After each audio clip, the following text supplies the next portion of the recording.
You wake up. For a second, everything feels normal. Then your hand reaches for your phone, the same way it has for months, because there was always a good morning waiting for you. Today, there's nothing. The room is quiet in a way it never used to be. Your chest feels heavy, like something is physically pressing down on it. You haven't eaten properly in 2 days. Sleep comes late and leaves early. You tell yourself it's just emotional. But if it's just emotional, why does it feel like your body is in pain? What if your brain can't actually tell the difference between heartbreak and a physical wound? Over the next 10 minutes, we're going to go inside the human brain during heartbreak, and what we find there might change the way you think about love, loss, and healing forever. You'll discover why breakups create real physical sensations. You'll learn why you can't stop checking your ex's messages, even when you know you should. You'll understand why some people move on in weeks while others carry it for years. And by the end, you'll have real, science-backed tools to help you heal. By the end of this video, you'll understand why your heart isn't actually broken, but your brain believes something incredibly important has been lost. Let's call her Mia. 6 months ago, Mia was happy. Not perfect, but happy. Late-night phone calls. Inside jokes nobody else understood. The kind of comfort that makes ordinary days feel lighter. Then came the conversation. The one that starts with "we need to talk" and ends with two people who used to share everything now sharing nothing at all. At first, Mia felt numb. Then came the replay, every message reread, every photo rewatched, searching for the exact moment things changed. She found herself checking his profile at 2 a.m., not because she wanted to, but because some part of her brain couldn't stop. She cried in places she never expected to: the grocery store, her car, the shower. She wasn't just sad. She felt, physically, like something was missing. Mia isn't unusual. She's human. And what was happening inside her wasn't weakness. It was neuroscience. Social pain. Here's where it gets fascinating. Researchers have found that some of the same brain regions activated during physical pain also become active during social rejection. That doesn't mean heartbreak and a broken bone are identical experiences. They're not. But the overlap helps explain something we've always known instinctively: that emotional pain can feel physically real, not just in your head. That's why people describe heartbreak with physical words: a heavy chest, a stomach in knots, a broken heart. Your brain isn't exaggerating. It's using the same alarm system it uses for physical injury, because to your brain, losing an important bond is a kind of injury. Dopamine and the craving. When you fall in love, your brain's reward system lights up, the same system involved in motivation and pleasure. You start associating that person with reward, with comfort, with safety. When the relationship ends, that reward suddenly disappears. But the craving doesn't disappear with it. Some researchers describe the intense longing after a breakup as sharing similarities with the psychology of craving, not because love is literally an addiction, but because the brain has learned to expect a reward that is no longer there. That's part of why you keep checking their messages. You're not weak. Your brain is still searching for something it got used to receiving. Cortisol and the body's alarm. Breakups also trigger stress.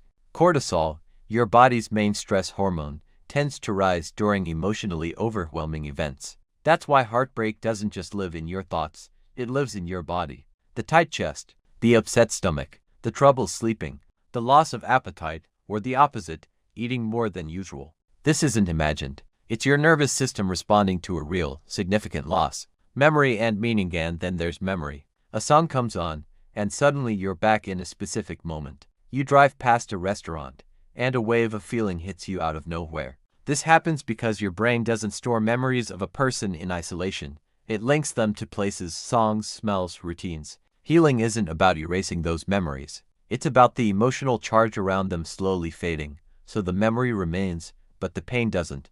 Not everyone experiences heartbreak the same way, and psychologists suggest attachment styles may help explain why. Someone with a secure attachment style may feel real grief, but they tend to trust that they can cope and eventually feel okay again.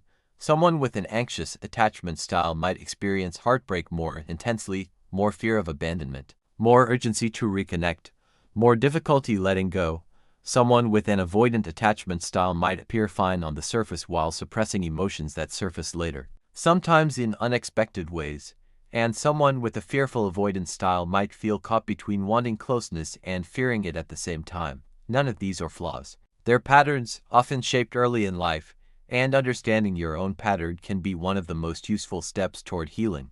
Surprising psychology factor are a few findings that often surprise people. After a breakup, many people report thinking about their ex more positively than they did during the relationship, a kind of idealization that can make letting go even harder.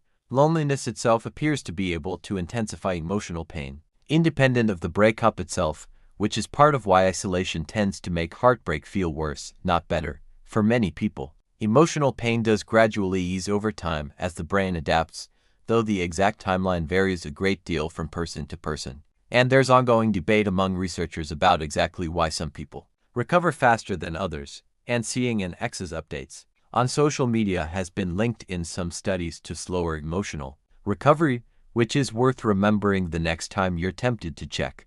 Practical recovery. What actually helps? So what do you actually do with all of this? Limit constant reminders. Muting, unfollowing, or taking a break from an ex's social media isn't petty. It's protecting your healing process. Lean on people who care about you. Social support is one of the most consistently helpful factors in emotional recovery. Move your body. Exercise has been shown to help regulate stress hormones and improve mood. Protect your sleep. Poor sleep tends to intensify emotional pain, creating a cycle that's hard to break. Write it down. Journaling can help you process emotions instead of replaying them on a loop. Practice mindfulness. Simply noticing and naming what you feel without judgment can reduce its intensity over time. Build new routines. New structure gives your brain new patterns to hold on to, instead of just the absence of old ones. And most importantly, allow yourself to feel it. Suppressing grief tends to prolong it. Feeling it fully tends to be what actually moves you through it. The emotional climax. The pain you're feeling isn't proof that you're weak. It's proof that your brain formed a meaningful bond with another human being. And just like every other wound the human body knows how to heal, the brain can heal too. Remember Mia? Months later, she still remembers him. The songs still play. The memories still exist. But something has changed. She can hear his name now without her chest tightening. She can see an old photo and simply smile instead of spiraling. The memories didn't disappear. They just stopped hurting. If this video helped you understand your own heartbreak a little better, hit like, subscribe for more psychology deep dives, and drop a comment below. What lesson did your last heartbreak teach you?